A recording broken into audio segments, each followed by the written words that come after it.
আমি যদি সাধারণ মানুষের আন্দোলন করি, আমি যদি সাধারণ মানুষের কথা বলতে চাই, আমি যদি সাধারণ মানুষের ভোটে নির্বাচিত একজন জনপ্রতিনিধি হই এবং আমি সাধারণ মানুষের জন্য রাজনীতি করি এবং করতে চাই, আমি যদি এটা বিশ্বাস করি মনে এবং প্রাণে এবং আমার কাজে এবং অ্যাকশনের মধ্যে যদি এইটা আমি প্রতিফলিত করি, তাহলে তো কোনোভাবেই সাধারণ মানুষ যে আন্দোলনের মধ্যে একাত্মতা পোষণ করছে ওই আন্দোলনের বিরুদ্ধে, ওই আন্দোলনের বিপক্ষে কথা বা এমন কোনো কথা আমি বলবো না যেটা ওই আন্দোলনের বিপক্ষে কোনো কাউন্টার দাঁড় করে।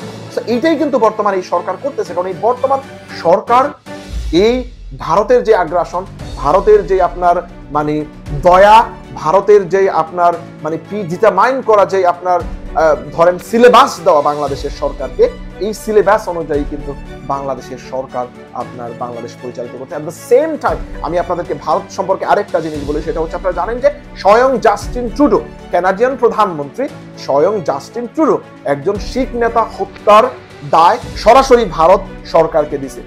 ভারতের কোনো ব্যক্তিকে উনি বলে না, উনি বলছে এই হত্যাকাণ্ডের সাথে সরাসরি জড়িত হচ্ছে ভারত।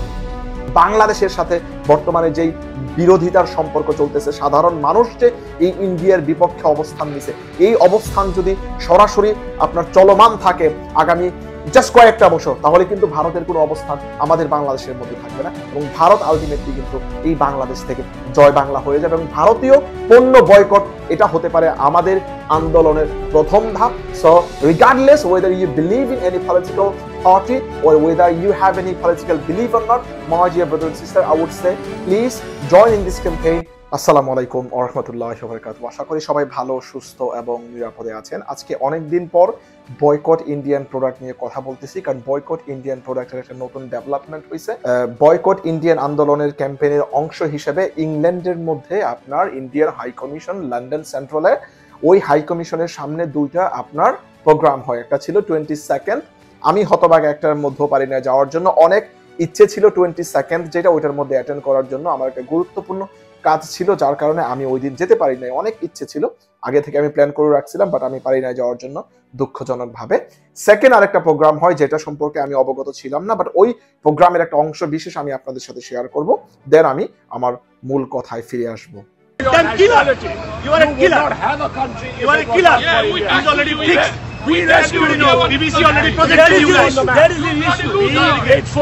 আপনারা এই জায়গার মধ্যে ক্লিয়ারলি দেখলেন যে ইন্ডিয়ান হাই কমিশন থেকে একজন অফিসিয়াল বা একজন ব্যক্তি সরাসরি যারা আপনার ডেমনস্ট্রেশন করতেছে, যারা এই বয়কট ইন্ডিয়ান প্রোডাক্ট আন্দোলনের মধ্যে সরাসরি সম্পৃক্ত, যারা ক্যাম্পেইন করতেছে, ওই ক্যাম্পেইনারের সাথে কিন্তু উনি সরাসরি বাক বিতণ্ডার মধ্যে জড়াই গেছে। উনি এক ধরনের কনফ্লিক্ট কিন্তু ওই জায়গার মধ্যে সৃষ্টি করছে। এক পর্যায়ে উনি বলতেছে যে we as a Bangladeshi we don't have any country.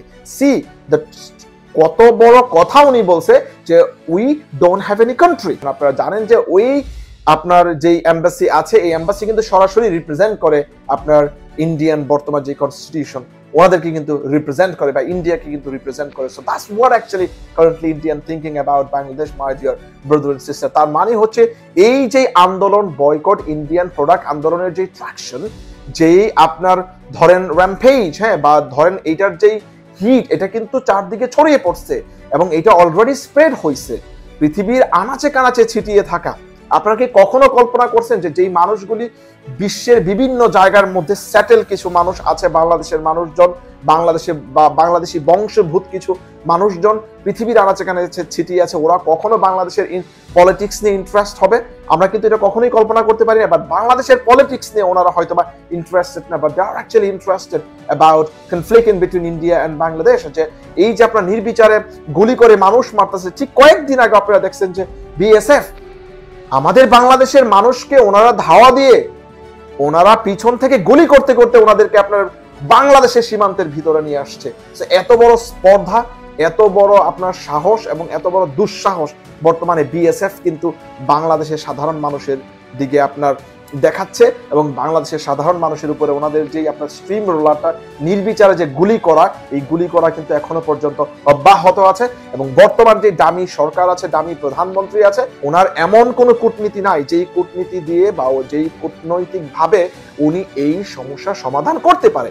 আপনার গতকালকের যদি কিছু নিউজের হেডলাইন নিয়ে আপনি আলোচনা করেন যে একটা দলের যিনি সাধারণ সম্পাদক, উনি কথা বলবে ওনার দলের আপনার ডেভেলপমেন্ট নিয়ে, উনি কথা বলবে ওনার দলের প্ল্যান প্রোগ্রাম নিয়ে, উনি কথা বলবে ওনার দলের পরবর্তী কি স্টেপ আছে বা মানুষ কি বলতেছে, বাংলাদেশের মানুষ কি বলতেছে, ওইটাকে উনি অ্যাড্রেস করবে। উনি অ্যাড্রেস করে ইন্ডিয়া ওনাদের পাশে ছিল, ইন্ডিয়ার ভরসায় ওনারা ক্ষমতার মধ্যে আসে নাই, ইন্ডিয়া ওনাদেরকে ক্ষমতায় বসায় নাই, বাট ইন্ডিয়া ওনাদের পাশে ছিল।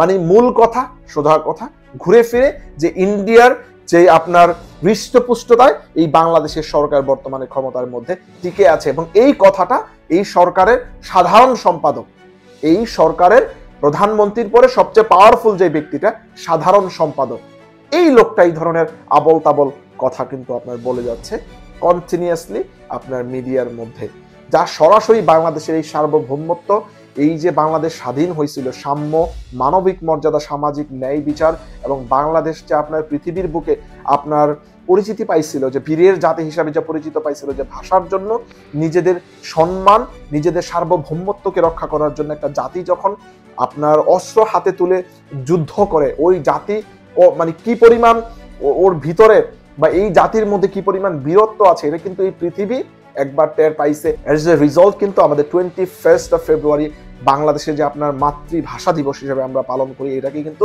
ইউনেস্কো রেকগনাইজ করছে এবং ওরাও কিন্তু এটাকে আপনার 21 ফেব্রুয়ারিকে আন্তর্জাতিক মাতৃভাষা দিবস হিসেবে আপনার স্বীকৃতি দিচ্ছে। সো দেখেন যে আমাদের এই স্বীকৃতি, আমাদের এই মর্যাদা, আমাদের এই সুনাম, আমাদের এই ইতিহাস কিভাবে বিকৃত হচ্ছে, কিভাবে ধূলিসাৎ হয়ে যাচ্ছে এই ইন্ডিয়ার কবলে আমাদের বাংলাদেশ পড়ে, ইন্ডিয়ার আপনার মানে আগ্রাসনের মাধ্যমে, ইন্ডিয়ার হৃষ্টপুষ্টতায় আমাদের বাংলাদেশের সরকার প্রধান নির্বাচিত হয়ে, এবং সরকারের সবচেয়ে গুরুত্বপূর্ণ একটা ব্যক্তি যখন কন্টিনিউয়াসলি সপ্তাহ পর পর বা মাস পর পর একবার দুইবার নিয়ম করে ইন্ডিয়ার পক্ষে আপনার কথা বলে, সাধারণ মানুষ যখন ইন্ডিয়ান পণ্য বয়কট করতেছে, ইন্ডিয়ার বিপক্ষে অবস্থান নিচ্ছে সাধারণ মানুষ, এবং ওনারা বলে যে ওনারা সাধারণ মানুষের জন্য আপনার রাজনীতি করে। ওনারা যদি সাধারণ মানুষের জন্য সত্যিকার অর্থে রাজনীতি করতো, তাহলে এই সাধারণ মানুষের যে আন্দোলন, এই আন্দোলন চলাকালীন সময়ে উনি কিভাবে সাধারণ মানুষের বিপক্ষে যায়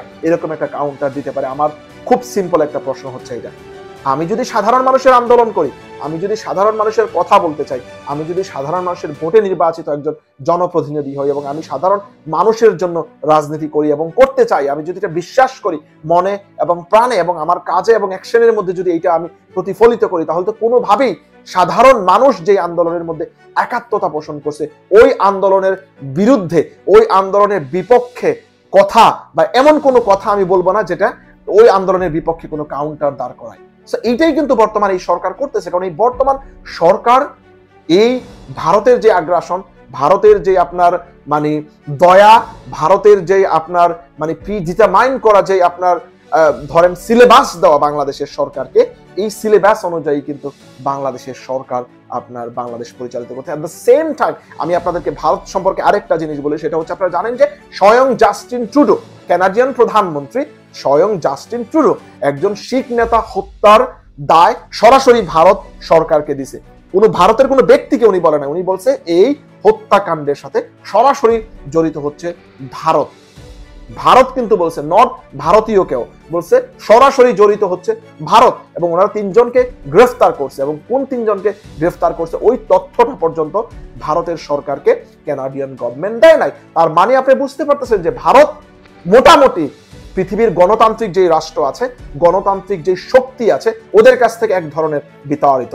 ইউনাইটেড স্টেট অফ আমেরিকা, ভারতের বর্তমান যে নির্বাচন চলতেছে, লোকসভার যে নির্বাচন বর্তমানে ভারতে হচ্ছে, এই ভারতের এই লোকসভার নির্বাচনের মধ্যে অনেক ধরনের ইনকনসিস্টেন্সি কিন্তু আপনার ভিজিবল হয়েছে। সাধারণ জনমনে কিন্তু আতঙ্ক সৃষ্টি করছে, বিশেষ করে বিরোধী দলের যে আপনার ব্যাংক অ্যাকাউন্ট ফ্রোজেন করে দিছে, বিরোধী দলের নেতা যে আপনার ব্যাংক অ্যাকাউন্ট ফ্রোজেন করে দিছে, এ নিয়ে কিন্তু সরাসরি কথা বলছে ইউনাইটেড স্টেট অফ আমেরিকা থেকে। ইন্ডিয়াতে মার্কিন যিনি রাষ্ট্রদূত ছিল, ওই রাষ্ট্রদূতকে কিন্তু ভারতীয় আপনার সরকার ওনাকে কিন্তু তলব করে কিন্তু ওনার সাথে অনেক ধরনের বাক বিতণ্ডার মধ্যে জড়ায়, এক ধরনের সম্পর্কের যে একটা টানাপোড়েন চলতেছে, এটা কিন্তু সাধারণ জনমনে এবং মিডিয়ার মধ্যে সরাসরি চলে আসে। তার মানে কি হচ্ছে, যে ইউনাইটেড স্টেট অফ আমেরিকার সাথে ভারতের সম্পর্ক ভালো না, কানাডার সাথে সম্পর্ক ভালো না, সম্পর্ক ভালো না ইউরোপিয়ান ইউনিয়নের সাথে, সম্পর্ক ভালো না ওনার যে পার্শ্ববর্তী যেই নেইবারিং কান্ট্রিগুলি আছে, ফর এক্সাম্পল শ্রীলঙ্কা, মালদ্বীপ, নেপাল, ভুটান, এইরকম সহ পাকিস্তান সহ কোনো রাজ্যের সাথে, কোনো রাষ্ট্রের সাথে ওনার সম্পর্ক ভালো না। এবং বাংলাদেশের সাথে বর্তমানে যেই বিরোধিতার সম্পর্ক চলতেছে, সাধারণ মানুষ যে এই ইন্ডিয়ার বিপক্ষে অবস্থান নিছে, এই অবস্থান যদি সরাসরি আপনার চলমান থাকে আগামী জাস্ট কয়েকটা বছর, তাহলে কিন্তু ভারতের কোনো অবস্থান আমাদের বাংলাদেশের মধ্যে থাকবে না এবং ভারত আলটিমেটলি কিন্তু এই বাংলাদেশ থেকে জয় বাংলা হয়ে যাবে। এবং ভারতীয় পণ্য বয়কট এটা হতে পারে আমাদের আন্দোলনের প্রথম ধাপ। So regardless whether you believe in any political party or whether you have any political belief or not, my dear brother and sister, I would say please join in this campaign. আমাদের সম্মিলিত ভারতীয় পণ্য বয়কটের মাধ্যমে আমরা ভারতকে বাংলাদেশ থেকে চিরদিনের জন্য বিতাড়িত করতে পারি। Again, I'm telling you, we are actually buying 14 billion every year from India. Again, we are buying 14 billion from India. এবং আমরা ভারতের ট্যুরিজম সেক্টরে সবচেয়ে বেশি কন্ট্রিবিউট করি। আমরা ভারতের মেডিকেল ট্যুরিজমের মধ্যে সবচেয়ে বড় কন্ট্রিবিউটর। সো আমাদের কিন্তু একটা স্টেক, ভারতের যে জিডিপি, ভারতের যে অর্থনীতি, ওইটার মধ্যে কিন্তু আমাদের একটা স্টেক আছে। সো আমাদের দেশের অর্থনীতি অগণতান্ত্রিক ভাবে এবং যে অন্যায় ভাবে যে আপনার ইনফ্লুয়েন্স এবং যে ইন্টারফারেন্স, এইটাকে যদি আমরা চিরদিনের জন্য বিদায় জানাতে চাই আমাদের বাংলাদেশ থেকে, এক কথা সুদা কথা, তাহলে আমাদের এই বয়কট ইন্ডিয়ান প্রোডাক্ট ক্যাম্পেইন হতে পারে সর্বপ্রথম ধাপ এবং হার্মলেস একটা ওয়ে আমরা ইন্ডিয়াকে আমাদের বাংলাদেশ থেকে বিতাড়িত করতে পারি। পরবর্তী যদি কোনো স্টেপ আমাদেরকে নেওয়া লাগে, of course will do so accordingly, but at this stage আমরা যদি ভারতের পণ্য বয়কট করি, আমরা যে যার অবস্থান থেকে যার যতটুকু সামর্থ্য আছে ওই সামর্থ্য দিয়ে যদি আমরা ভারতের পণ্য বয়কট করি, তাহলে কিন্তু লং টার্মে, not within a month, not within 6 months or within a year, right, আমাদেরকে কিন্তু এটা কন্টিনিউ করতে হবে। কারণ এটা যদি আমরা কন্টিনিউ করতে পারি ওভার দ্য ফিউ ইয়ার্স, ইনশাল্লাহ আমরা কিন্তু ভারতের এই আগ্রাসন আমাদের বাংলাদেশ থেকে চিরদিনের জন্য জয় বাংলা করে দিতে পারবো। That's all was my saying today, my dear brother and sister. Thank you very much for watching me. Inshallah, I will see you again in another video. Assalamu alaikum wa rahmatullahi wa barakatuh.